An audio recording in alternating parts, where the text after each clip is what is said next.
Hello, my name is Mark.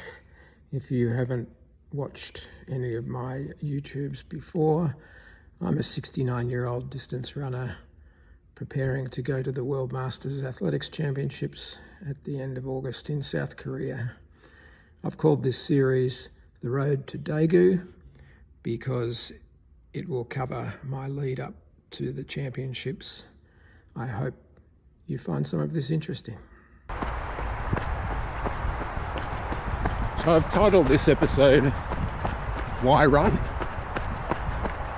I've been doing it for more than 50 years and still I put my body through it day after day after day.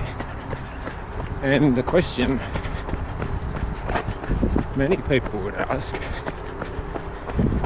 is, if it's difficult and you get injured and you have setbacks, why on earth do you keep doing it? Well, today's it, and what I'm doing now provides one reason. It's a beautiful winter's day in Melbourne. Started really cold, overcast, but now it's just gorgeous. Beautiful sunshine.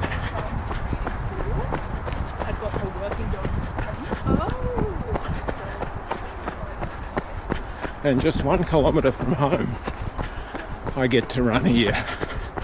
Just pan it around a little bit. Hope you can see that.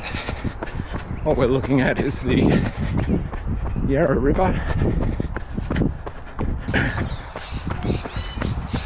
And of course, Yarra Bend is just one of Melbourne's many beautiful parks.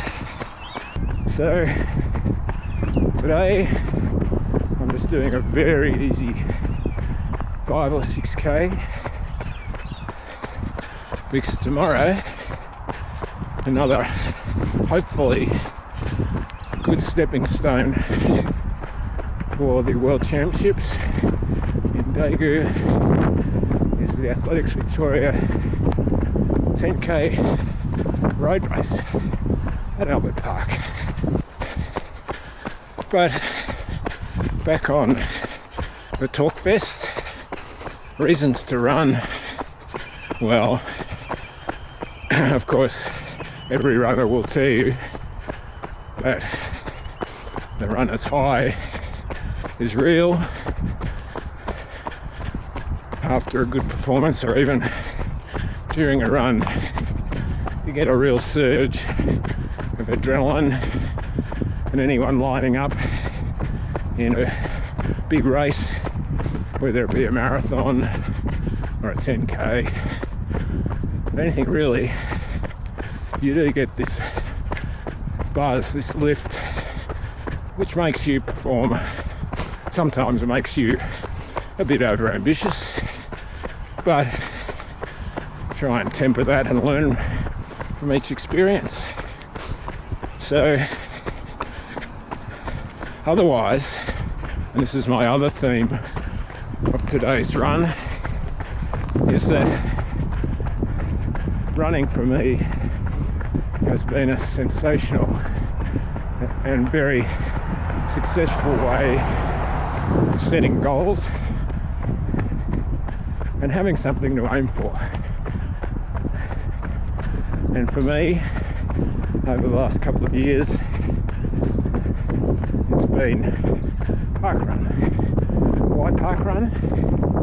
Well, because at this age, 5k is a distance I can still do, and still do, I think, at a reasonably high level. Parkrun gives you an indicator every week of how you're tracking.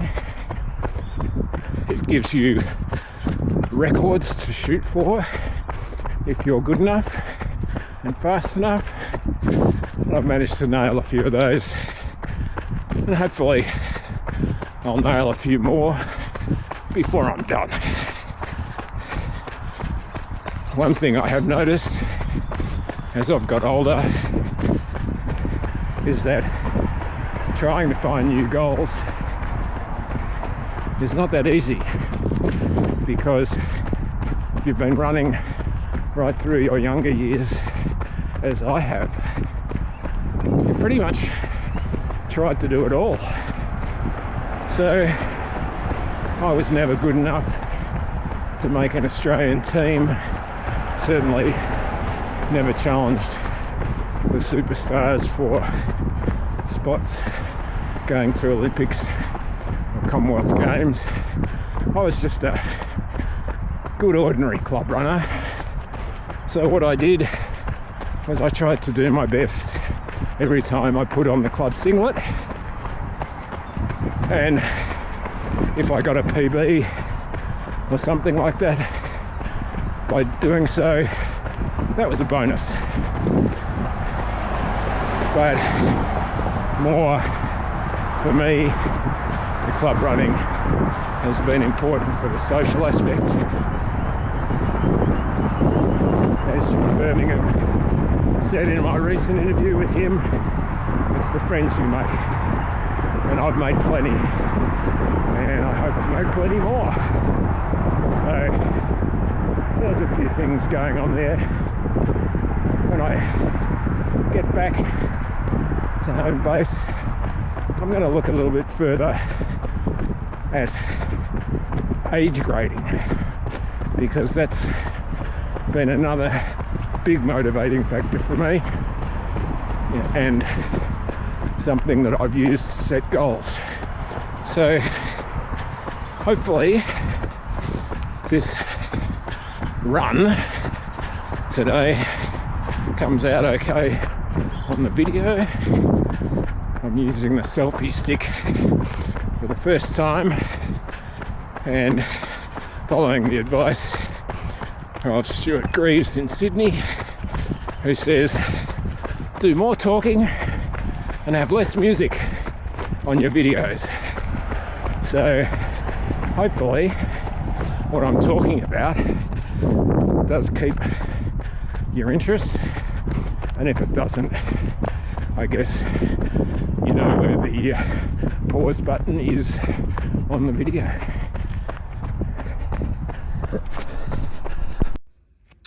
An important step on the road to Daegu has been my racing schedule. I've done a lot of park runs this year, something like 25 park runs already, and we're only just halfway through the year, but they're all 5k, of course, and it's the 5,000 metres that I'm aiming for in Daegu.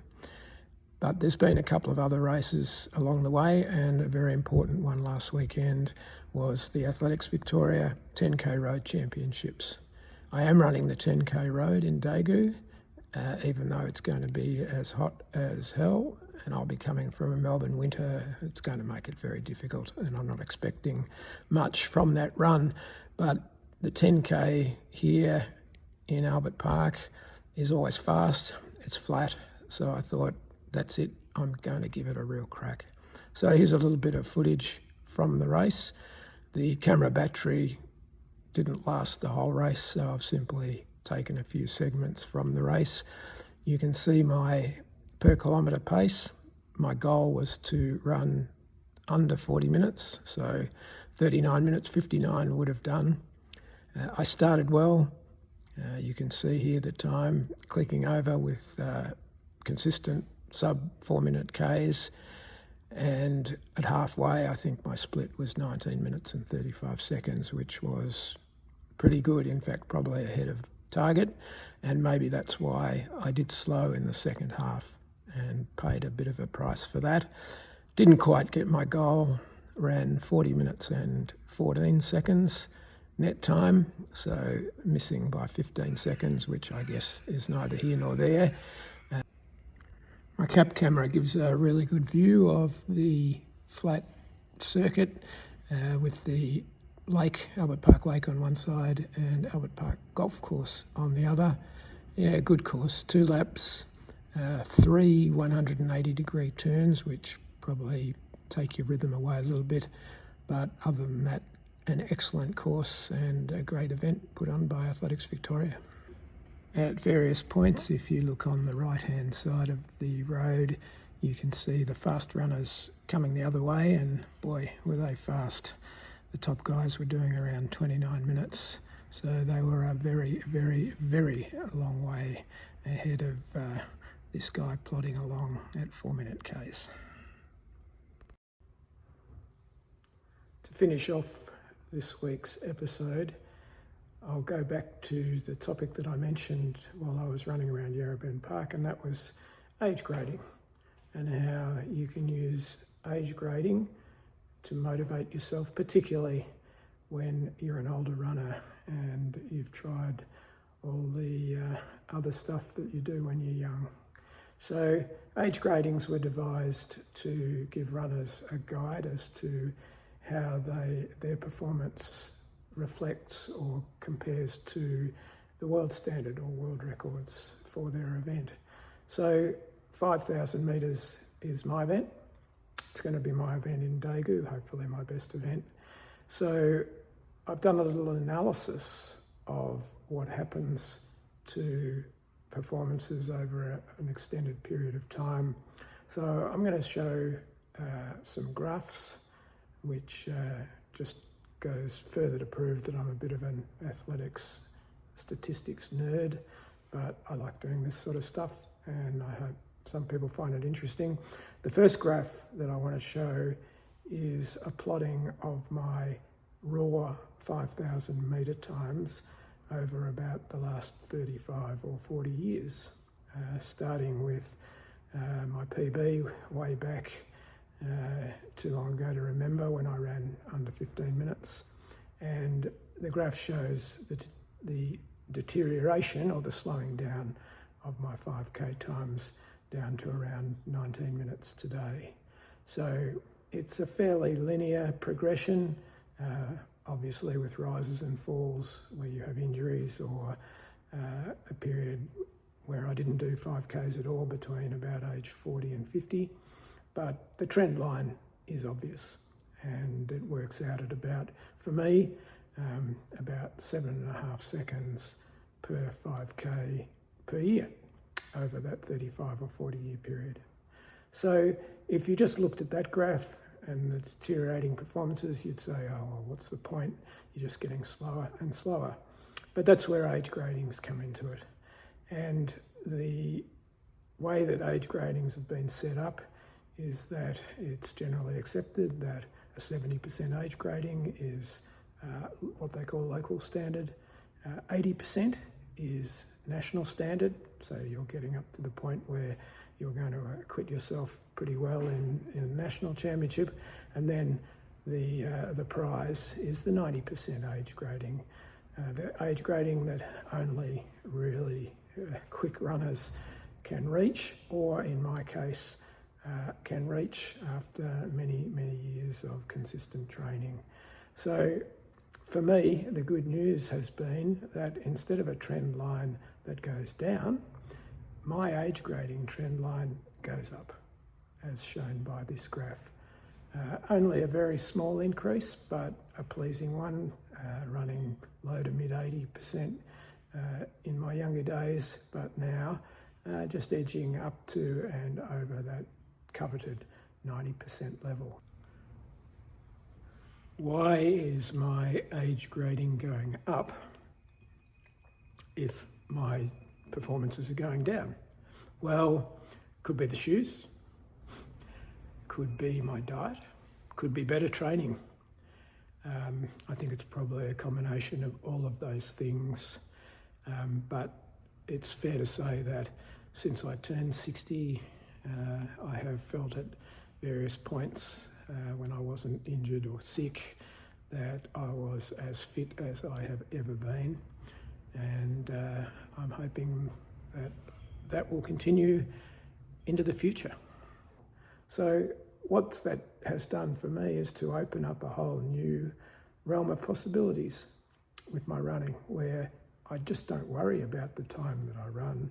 I just aim for the best possible age grading, and if I hit that magical 90%, I crack the bottle of champagne, figuratively speaking. So that's what I use age grading for, and I thoroughly recommend it to all runners. All those fanatics like me, fanatical about their statistics, would already know about age grading and are probably using it, but for others who are just watching this video for a few training and running hints, that's a big tick from me. So that's all for this week. I've only got 4 weeks to go now until my first event in Daegu, so hopefully I'll squeeze in a couple more episodes of this. Keep watching, and keep watching my parkrun videos as well, because I'm going to do a couple more of those before I leave for South Korea. Thanks so much for watching. Appreciate having your eyes on what I do. Here's Mark Purvis Run signing off from the road to Daegu for another week. Cheers.